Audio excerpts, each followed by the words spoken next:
Hello, welcome back. So this episode I've entitled Beyond the Boardroom, A Day in the Life with an M&A Pro. So really wanted to understand more about some of the back office stuff, some of the how you keep yourself motivated, how you structure yourself, your days, etc. Because I think a lot of people can be very guilty, myself included, where you sort of wake up in the morning and you think, "Oh, what have I got to do today?" Where planning, preparation, and having good structure to any part of life and business is always good. So, Paul, I was wondering whether you could start by just, I suppose, walk us through what is a typical day, if there is such a thing as an M&A expert, if you don't mind me calling you one. So I would say probably there isn't a typical day. There's certainly a structure to my day. It typically starts with, catching up on sort of emails and messages that have come in overnight. Obviously, we're a global organization, so we work across multiple time zones. And then it's really then calls and meetings. They could be internal meetings with, team members, or they could be external meetings with potential acquisition opportunities or corporate advisors that we work with that guide us through the process. But yeah, it can be quite easy to become a busy fool in M&A. There's a lot of work that needs to be done. It's a very long process from start to finish in terms of finding the deal, negotiating it, getting it over the line, the due diligence, the legals, the raising the money to do the deal, etc., etc., etc. So there's a lot of parts of the process, and it's not just on me. Obviously, we have a whole team here that obviously specialize in various aspects of the process. So making sure that they have a plan, making sure that they have a clear strategy, and a target in terms of what's expected of them, making sure they have that clarity is a lot about what I suppose my role is. Really, it's about creating that clarity, providing the competence and the support, the training, the coaching, etc., etc., and the consequence, which is ultimately what happens when we do all of these things, good or bad. So yeah, a lot of my day tends to revolve around those sorts of things. So how do you start your day? When do you sort of start? Are there specific routines, habits that you try to implement to keep you productive? Like I know you usually chase the sun around the world, don't you? So like in Greece, where you're usually based, it's 30, 40-degree heat most of the year round. So I would imagine you'd probably try to lock yourself indoors and have more of your productive hours at certain times of the day. But how does that sort of look like for you? What time do you start? Yes, so because we are a global organization, we are very active in several different time zones. So for a few days a week, I tend to be a very early riser, and I will then be looking really at opportunities down under in places like Australia. So it's not uncommon for me to be having calls at 6:30 a.m. With deals in that time zone, and then there'll be a few days a week where I'll almost do the opposite and tend to work later and start later, because I'm dealing with acquisition opportunities in North America, for example. So, typically most days sort of start with catching up on, sort of industry news, looking at, data that's coming overnight, stats on, deals, the pipeline, reviewing those sorts of things, team meetings with various team members or the whole team, to catch up on, key priorities and making plans, etc. And then it tends to be really a mix of calls throughout the day, both internal calls, external calls, and yeah, just really making sure that we have specific routines really to cope with all of those things. I think since the pandemic, obviously, we've learned to be a lot more productive because most of what we do tends to be procured through things like Zoom. So physically we won't necessarily be attending meetings in person. So it means that you can meet multiple people in a day rather than just one particular meeting, which can be quite helpful. And then really just making sure we keep on top of stuff, prioritize things, checking on ongoing deals, solving any challenges that those deals have, bottlenecks, etc., and really just making sure that there's a plan and objectives for the day, the week, the month, the year, whatever we're trying to work from. So when you're dealing globally, so time difference from Australia to the UK to America, it's what, 12 hours difference between different parts of the world there. How do you sort of manage when you've got multiple deals simultaneously going through different parts of the process? It must be quite tricky to do. Yeah, I mean, ultimately, it's not just me. We have a whole team. So, there are various people within the team that specialize in certain aspects of the process.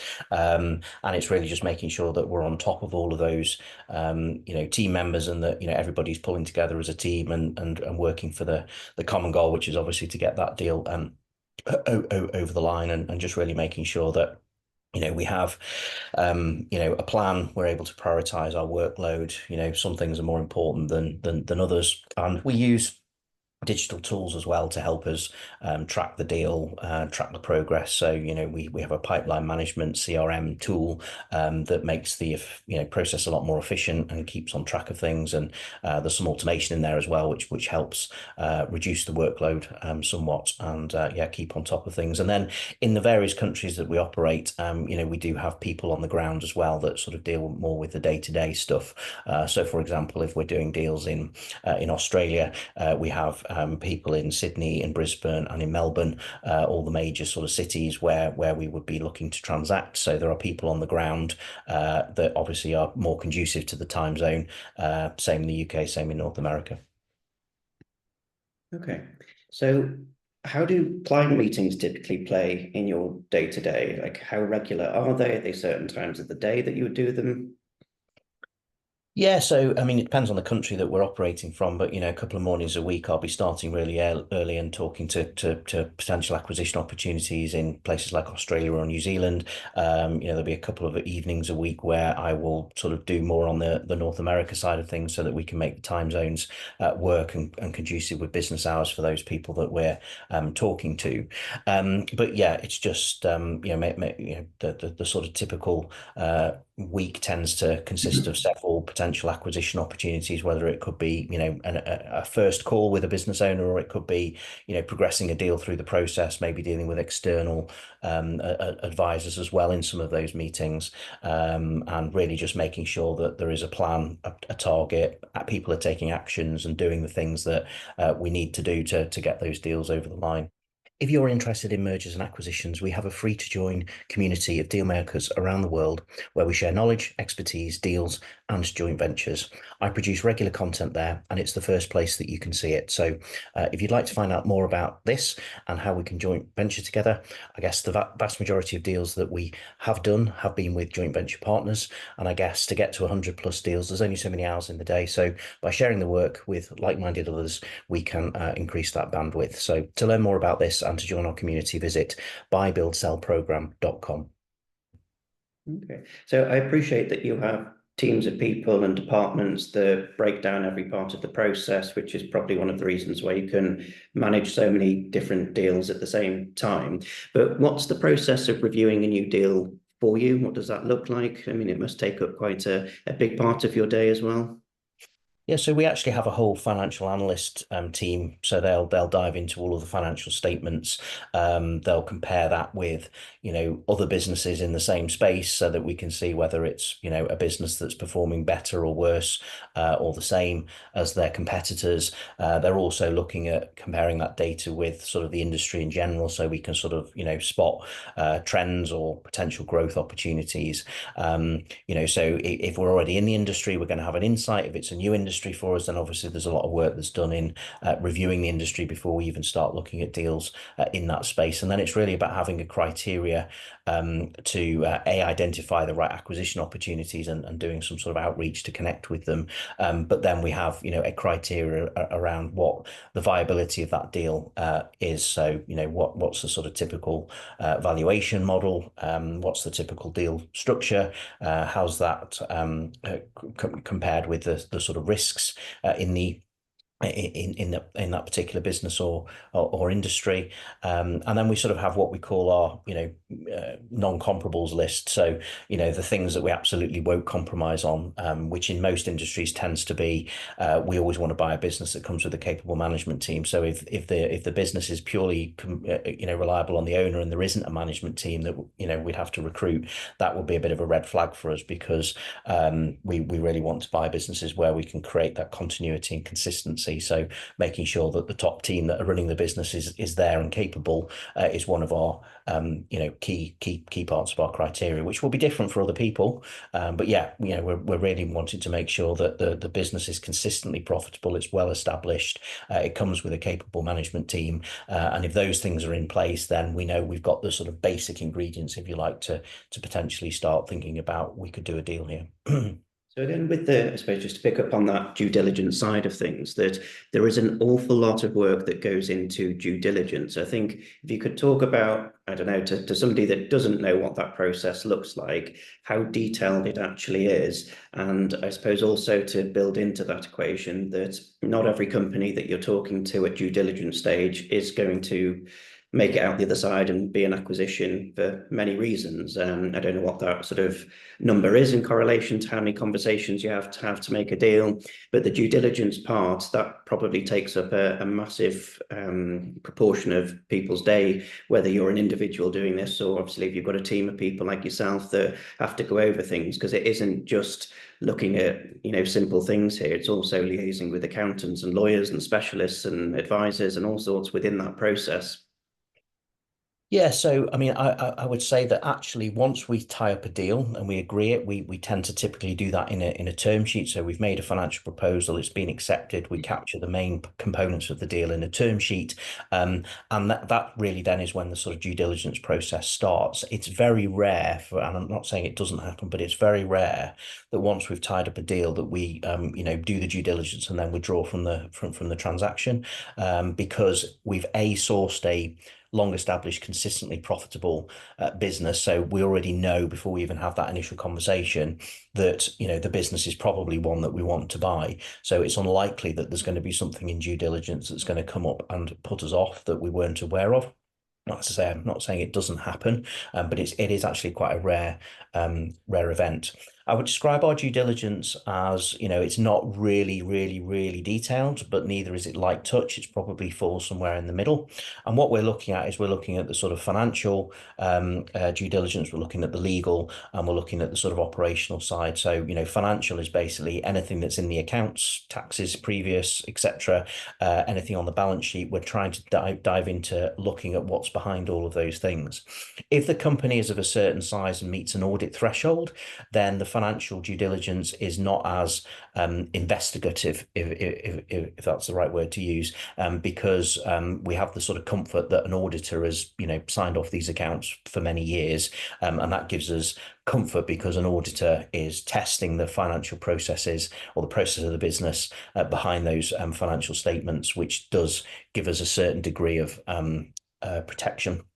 From a legal point of view, we're looking at all legal documents, whether it's leases, staff contracts, customer contracts, supplier agreements, etc. We're really just looking for, the contractual arrangements that the business has with key people. And then from a sort of operational commercial point of view, we're looking at, the processes within the business and what they look like. And really what we're trying to do is we're not just doing this to, look for problems and potential risks in the deal. Yes, that's part of due diligence, but it's also to actually educate us on this business so that if we do complete the transaction, we're going in with our eyes open and we really understand how the business operates, and all of the things that sort of go into making that business. Now, if this business has been established for 20, 30 years plus, we're not going to be able to review every single piece of information document that the business may have produced during that history. It's pretty impossible, and even if it was possible, it would be significantly time consuming. So one of the things that we're doing is, yes, we're looking at the main things. But to protect ourselves, if you like, the bits of the due diligence that we don't dive into, we're building warranties and protections within the actual eventual contract, so that we can rely on them to basically save us from having to do more detailed due diligence. And sometimes we'll involve external advisors, whether it's accountants or lawyers, that will work on specialist areas of the due diligence to help us.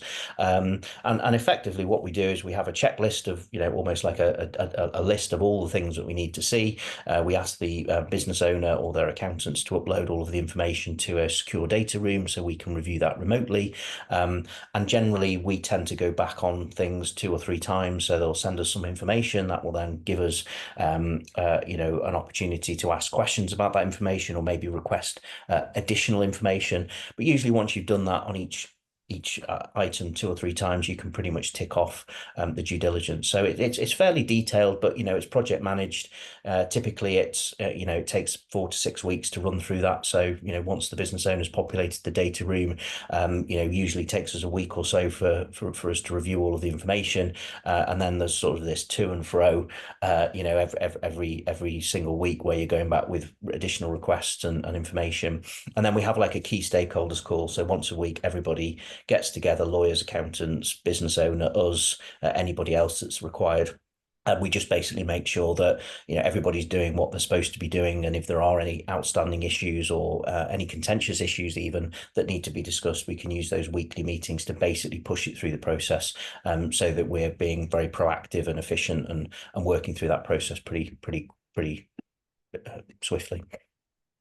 So I'd imagine the negotiation process is quite a large proportion. So I think if you were to think back to the days where it was just you as an individual, negotiations aren't as simple as here's your offer, let's shake hands and it's done. I'd imagine there's so much toing and froing, especially with the size and stature of the companies that you tend to sort of chase. How does that process work, and how do you keep it, I suppose, from falling down as best you can do as an M&A expert? Yeah, I think a lot of negotiation is really around. I think it's understanding, both parties' position, what's acceptable and what's not, and where you've got an area of disagreement, what compromises can potentially be agreed upon that are going to, deal with those issues, and then it's really about communication and education. It's not just a question of saying no.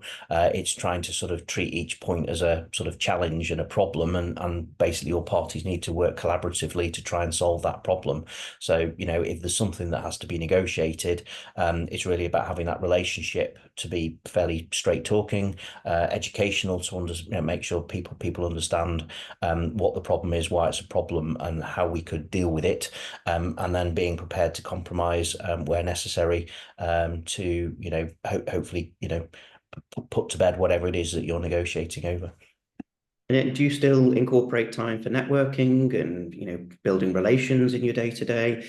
I mean, that in itself does take up a lot of time, I think, and especially if you're somebody that's starting off on the journey, it's something that people should be doing a hell of a lot, really, building those bridges up across the different people that you need to have relationships with. Yeah, I mean, I think it's it's really important networking. It leads you to deals because you can talk to people that potentially can introduce deals to you, or you can hang out with the business owners that ultimately you potentially want to find an acquisition opportunity from. It's great from an educational point of view. Networking with like-minded people in the whole M&A deal making space. You'll hear case studies, deals that other people have done, things that they've learned, and all of those things can enhance your knowledge. So yeah, networking is a big part of what we do, for all of those reasons. Probably I'm attending an event, or speaking to a professional network, at least once a week, sometimes more often than that.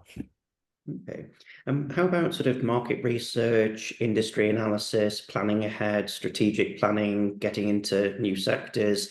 Does that play a big part as well? And I'd imagine that's actually probably changed and evolved as well with the access to technology that we can all have access to now. Yeah, I mean, we have experience now of doing deals in 32 different industries. So I'm not saying that we are complete experts in all of those industries, but clearly, as you get into a new industry, you understand it. You see the nuances of that particular industry. Obviously, that further enhances your own individual knowledge, and there's nothing like that practical experience of running a business in a particular industry, to understand it better.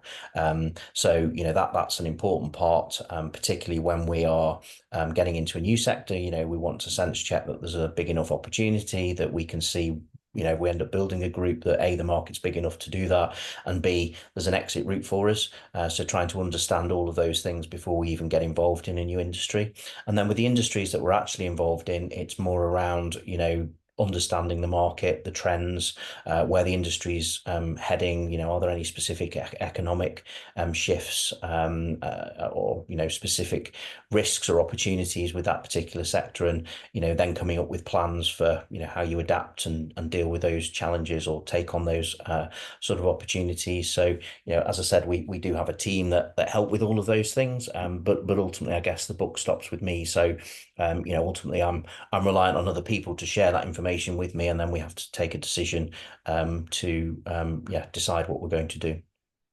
But I think that, I mean, there's an awful lot to manage and coordinate and key on top of. And, once you've got one deal in your pipeline, then suddenly you need more deals. And when you've got hundreds of deals, it's a hell of a lot to manage and coordinate, regardless of how good modern day software can be. But I think planning and preparation is the key thing to anything. But at the same time, I presume there must be some high stakes moments, sort of in your day to day, really, that you can have. I mean, can you give some examples of how things like that can crop up, what they are, how that involves having to think outside the box sometimes?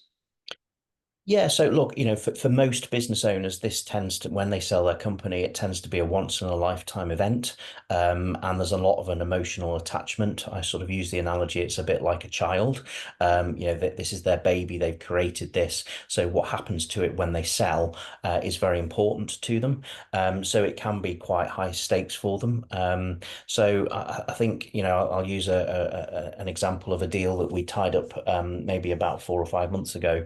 And everything through the process has gone pretty swimmingly. Due diligence has passed, the legals, there was a few contentious points, but we've pretty much dealt with all of those things. We've got funding for the deal, but as we're getting very close now to a legal completion, the business owner has sort of almost got a little bit cold feet, because they're so protective of their business, and this is a real big deal for them. They've spent 30 years building and running this business to then sell it, and after a handover period, but go off and retire. And I'm not saying that they were close to potentially pulling the deal, but there was a potential that could have been the outcome. So if you think about it, you've spent many hours, your team have spent many hours through the process of A, finding the deal, getting it done, the whole legal due diligence process, almost there. You can almost see the finishing line, for then the business owners to sort of be contemplating, changing their mind. So in that example, it's very much about reassurance, reminding them the reasons why they're selling in the first place, because they want to spend more time with their family and they've got grandchildren, and there was a few health issues in that particular example. And reaffirming what we do, our model, that we're not going to go in and ruin the business. We're here to build upon it and create a more successful organization, and give opportunities for the next generation, if you like, within the business, to grow it. Okay. So, I mean, given how dynamic your schedule is, like, how do you actually find that time for strategic planning? Because I think one criticism, criticism's the right word, but dealing with entrepreneurs and business owners on a day-to-day basis, I think a lot of people can get stuck, set in their ways, and because they're not thinking of the future, they keep doing what they've been very good at and replicating it day in, day out, and suddenly the weeks go by, the months go by, the years go by, and here you are a decade later, still doing what you have always done very well in a way that worked 10 years ago, and things start to stagnate and break down. So you have to plan ahead all the time. And it's wonderful when you come across people that are constantly thinking of the next big thing and how to evolve your business to work with it. How do you find that time for strategic planning to stay ahead, to make sure that you don't stagnate? Yeah, so I mean, I adopt this myself, but also the senior teams that are running the businesses that we're involved in also adopt the same. And I always say that, ultimately you want to be working on your business, not in it. And that, I think, is the difference from being operational to being strategic. So, every single week, I set time aside for us to look at our business plan, our long-term goals, whether it be within our own private equity firm or whether it be in one of the particular groups groups or businesses that we've got involved in, and really looking at, what's the opportunity, what's the strategic plan, and then obviously you've got your people and your teams that can, be part of that plan and ultimately deliver on it. But I find having that sort of thinking time, that planning time, is really quite crucial, because if you get too sucked into the day-to-day runnings of the business, then that takes you away from thinking about that longer term, because you're dealing with staff or customers or suppliers or other stakeholders.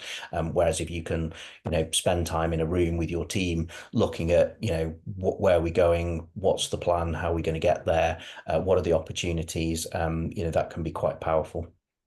Okay, so this isn't really a typical 9 to 5 job ultimately. Clearly not 9 to 5 at all when you're talking about getting up really early to talk to people in Australia, and then your next call might be in a different part of the globe. But how do you wind down, or can you wind down? Can you switch off, or can there be problems where you're just thinking, gosh, I need to figure out what to do with that one, but I can't because Australia's asleep right now and I'm awake? How do you sort of try to switch off a little bit and wind things down, or is that part of the just keeping things going and being organized with it? Yeah, I think it's quite difficult as an entrepreneur, because effectively you're not a salaried employee where, you're paid to be there to start at a certain time and finish at a certain time, and then you can go home and potentially switch off and forget about things, and then when you turn up the next day, you carry on. I think as an entrepreneur there are, a lot of people that can be reliant upon you, whether it's the people you employ, external people. So that can make you feel like a lot of pressure, ultimately, that, and I guess that's why a lot of entrepreneurs pretty much work all of the time, and don't really have that downtime. But I think it's very important to have that downtime, and be able to have that work-life balance, because ultimately you can reach a point of burnout, and it's very easy, particularly in M&A, which is quite a high stress environment, and there can be many challenges. It can be quite stressful, so it can be quite easy to constantly be on that sort of hamster wheel of just constantly working all of the time, solving problems, adapting, coming up with ideas, feeding the machine. But I think also, actually, if you set time aside to switch off, have some thinking time, do the things that you want to do outside of work, because what's the point of working and doing all of this hard work if you haven't then got the time to go and enjoy the things that actually you want to do? So I think it's really important to try and create that sort of routine. Typically I tend to be sort of, probably working, 6 till 6 or 9 till 9, depending on which time zone that I'm working on.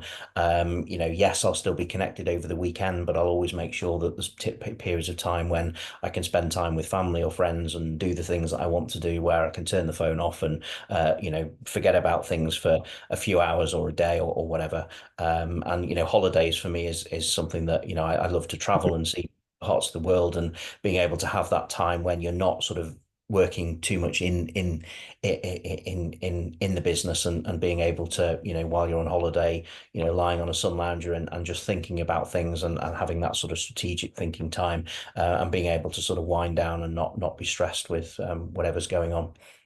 Okay, so I wanted to sort of bring this conversation to a close by relating it back to if somebody is new to this, whether you're a business looking to expand or an individual. So if I use, I don't know, a fictitious example, let's use myself. I started with you, obviously, in the world of recruitment, so knew everything about recruitment after that particular journey. So let's just say there's somebody like me that I've just had 5, 10 years in recruitment. I know everything about it. I will now want to go out there and start buying up recruitment agencies. So I've done your course. I understand. I've got you as a mentor. I've networked. I'm doing everything I need to. I'm starting to source deals and going through the different parts of the pipeline. So as an individual, it's probably much harder to put everything that we've talked about into practice today, because you're an individual. You're not, having teams of different departments, and you've got to wear many hats and be very organized, and you might not have the budgets to have, softwares and everything to keep yourself organized. How would you sort of advise somebody to go through that and keep organized, and also keep really motivated on a day-to-day basis? Yeah, I think there's a few things. I think firstly it's making sure there's a routine and a structure. Understanding which parts of the process you need to do, which parts you could potentially delegate out, whether you're doing it all yourself, making sure that you're obviously setting time aside to do whatever those tasks are, making sure that you're spending more of your time on those important tasks that need to be done that actually make a difference. It can be easy to go and do a load of work which actually doesn't really make a load of difference. And then really creating the habits to make sure that all of those things consistently happen. So to use a different analogy, let's say you want to get fit. We all know that we need to eat healthy. We all know that we probably need to work out, and that's how you then maybe create a healthier lifestyle and maybe lose weight. But it's the habits for me that are really important. We all know we need to eat less calories than a certain number, and that we need to do some exercise. But if you haven't created the habit to do a weekly shop and fill your refrigerator with, healthy fruit and vegetables, or, you haven't put the time in the diary to make sure you go to the gym, 2 or 3 times a week to work out, then it doesn't matter that we all know what we need to do. If you haven't created the habits to do that, then you're probably going to fail. And the other thing I would say is then having some accountability to that. So, in that example, having a personal trainer that's going to give you a meal planner, a workout plan, and make sure that you're doing all of the things that you're supposed to and holding you accountable.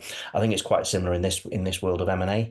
And to use your example of, you want to go out and buy up recruitment businesses, well, making sure that sourcing's happening, making sure more of your time is being spent on having those conversations with business owners, and that will happen if you're consistently doing the outreach and the sourcing. That's a very important task. And if you don't fill your diary with potential acquisition opportunities, nothing else really matters. And then really making sure that you've got the accountability. So, is there somebody that can, keep you accountable? If you're working with us, for example, then we have regular coaching and accountability calls with the joint venture partners that we work with, really to make sure that everybody's motivated, is doing the things that they're supposed to be doing, and they're obviously getting results from that. So using that as an example for somebody then, how many deals would you say somebody needs to have in their pipeline while spinning all these different plates to really think about whatever that conversion is to do your first deal or do a deal? Do you have to have multiple deals in the pipeline, or can you focus on one or two at a time? So I would say it's a bit like feast or famine. You can go and do a load of marketing, you can go and get a load of leads, and you can think, oh, I've got lots of opportunities. I'm going to stop sourcing. I'm going to work through all of those leads, and then once I've done that, I'll carry on sourcing. But when you stop sourcing, you stop filling that opportunity. And think about it, it's actually a good problem to have. If you've got too many deals, that's a good problem than not having enough. And there's so many things that can go wrong in the process that means that a deal might fall over, or not just get agreed in the first place. So constantly being able to have those conversations every single week is really, really important. So I would say that, making sure that that's happening. It typically it takes around about 1,000 opportunities to get a deal closed. So by that I don't mean having 1,000 conversations, but whatever your industry is, let's say it's recruitment, you want a list of 1,000 recruitment companies that you can go and target that have the right financial profile, the right age profile of the business owner. You then need to do some marketing to that hit list. Maybe over 3 or 4 months, you're going to send them emails, you're going to connect with them on LinkedIn, you might send them a personal letter to their home address. That will probably then generate, if you've done your sourcing correctly, around about 65 opportunities. So people will contact you to say, I've had your letter, your email, your LinkedIn, whatever. I'd like to engage and have a conversation. Out of those 65, around about half of those will turn into a subsequent conversation. So half of them will basically say, no, it's not for me. I'm not motivated enough, whatever. Half of them will then progress. Half of them will sign an NDA and share with you some financial information. And maybe around half of those won't fit the criteria and half of them will. And you then have to, go and present financial proposals to those people that, they can say no to. And we have built a process that gets more people saying yes more of the time, because we have a consistent process of what needs to be done and at what stage, to ultimately convince business owners that to sell to us rather than someone else. But you can see there that you have to basically reach a lot of people, have a lot of conversations, and most of them won't progress to actually getting a deal done. Now, that's an example of basically starting completely from scratch. And let's assume you've got no experience of M&A and no pipeline whatsoever. But I say that your first deal is probably in your phone book. It's somebody you know. It's somebody that you know that could introduce you to a deal. It's a business owner that you know of. So, with those sort of warmer relationships, you can probably have a much better chance of converting that into an actual deal than, doing complete cold outreach. But I guess there's space for all of those things. But yeah, really, really making sure that, that's the sort of level that, you've got to be comfortable with and be tenacious enough and persevere enough. So when you become an M&A, suppose, advisor or business partner to whether it's an individual, whether it's a company, to help them on their acquisition strategy, how much of that help, support, and guidance can you give? Because I suppose as you're an individual and you've got to do all of this, it's a lot to manage, isn't it? How much of that do you and your team really help people with?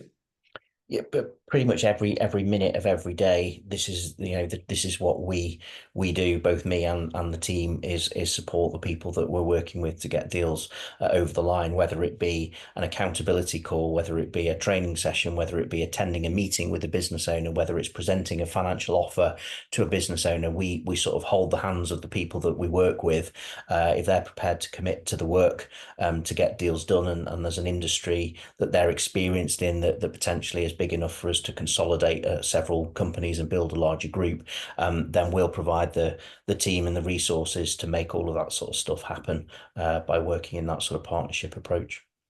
Okay, perfect. Well, I think we'll close it there. But anything else you wanted to add? No, I think this has been quite an interesting conversation. I think it's always, the whole sort of world of M&A and doing that, has this sort of glamorous appeal about it, and it's certainly fun. I love chasing the deal. I love negotiating the deal. I love working with other people and helping them get deals done. Whether it be their first or multiple deals. That, I guess that's what gets me out of bed every day. But there's also the sort of, the other side to it where, it's a long, laborious process. It takes a lot of time and effort, and it can be quite easy to cut corners because you think you can be more efficient. But the people that cut the corners aren't as tenacious to, continue to pick up the phone and talk to that next opportunity and have that offer rejected. It's not for everybody. But if you have got those skills and you are prepared to, work and listen and have feedback and all of the things that we've spoken about in this episode, then you certainly have the basis for going out and doing lots and lots of deals. Okay, fantastic. Well, I think we'll wrap it there, and yeah, look forward to talking to you again. Great. Can I ask you a favor? If you like this content, then please do subscribe to the channel to receive more content like this as we upload it. It helps our channel and shares the message with like-minded deal makers. It also helps me to connect with our audience and bring you more content that you can watch.